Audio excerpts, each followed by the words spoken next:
How does the government print money? As a child, we all have had this question, but more or less we were never told the actual truth. The truth which affects every one of us daily. The reality which loots majority of the mankind and favors all the power in the hands of few. This system loots our hard-earned money and transfers wealth to the ones who own it.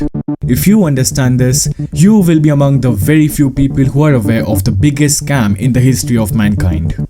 As Henry Ford once said, it is well enough that people of the nation do not understand our banking and monetary system. For if they did, I believe there would be a revolution before tomorrow morning.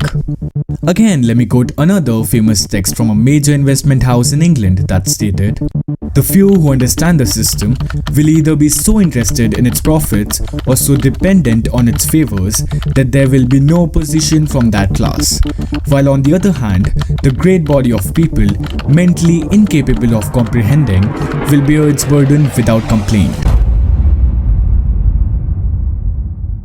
I don't need to say that money plays a highly significant role in everyone's life. We go to school and then to university to attain skills which help us to get a job and thus to trade our time to earn this thing called money.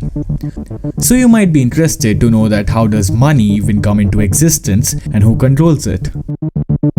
You are about to learn the biggest secret about money. This series might completely change the way you look at the monetary world. Money might not be the root cause of all evil, but the monetary system is definitely responsible for the inequality and the disparity between the rich and the poor. So here it is.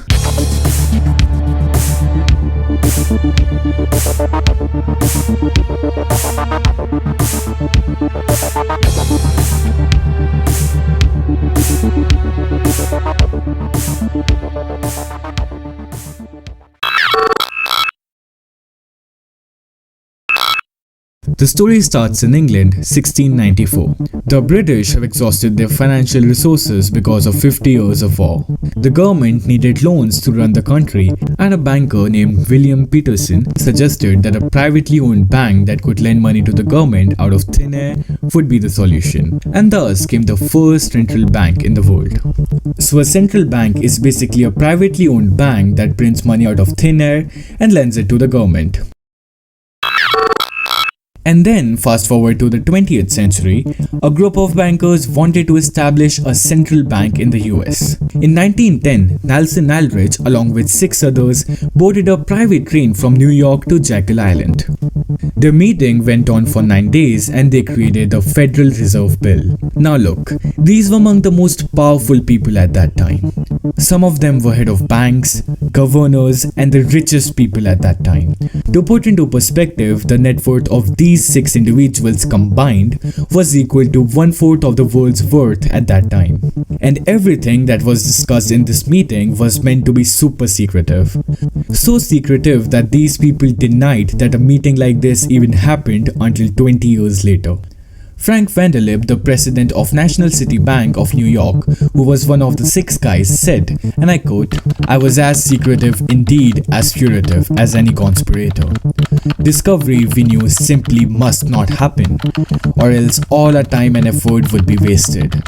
If it were to be exposed that a particular group had got together and written a banking bill, that bill would have no chance whatever of passage by Congress."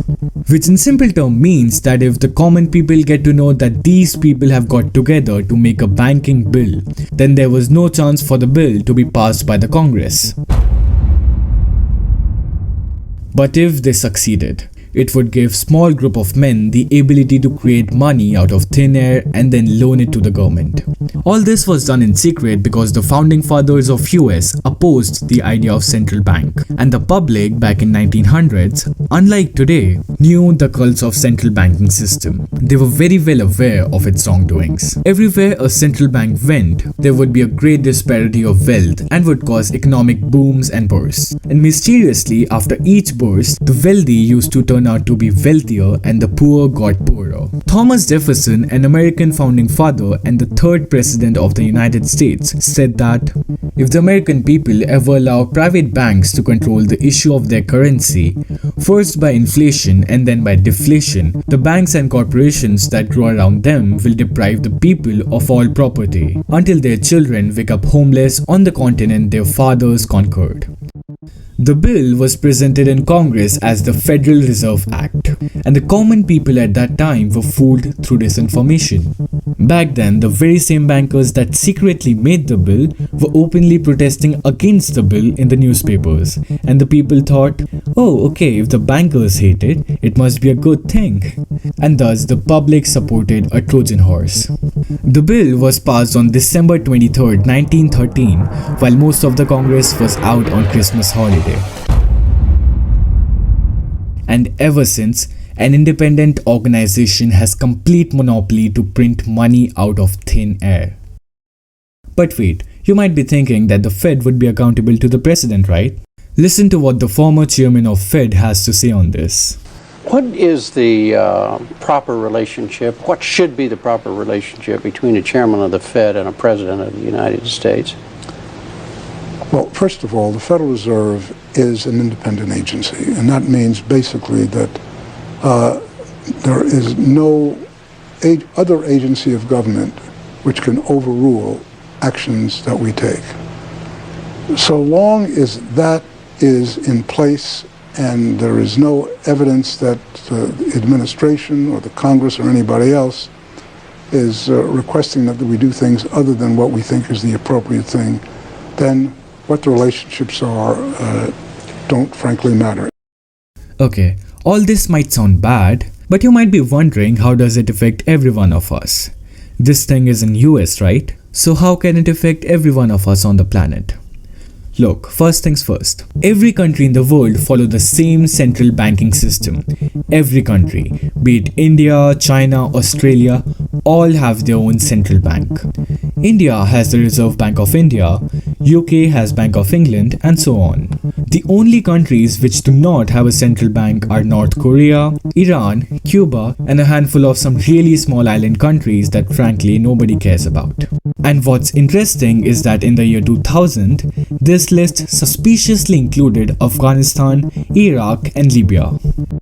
And the second reason is that the US dollar is the reserve currency of the world, which means that all the currencies in the world are backed up by US dollar. All the central banks around the world hold US dollar in reserve to print their own currency.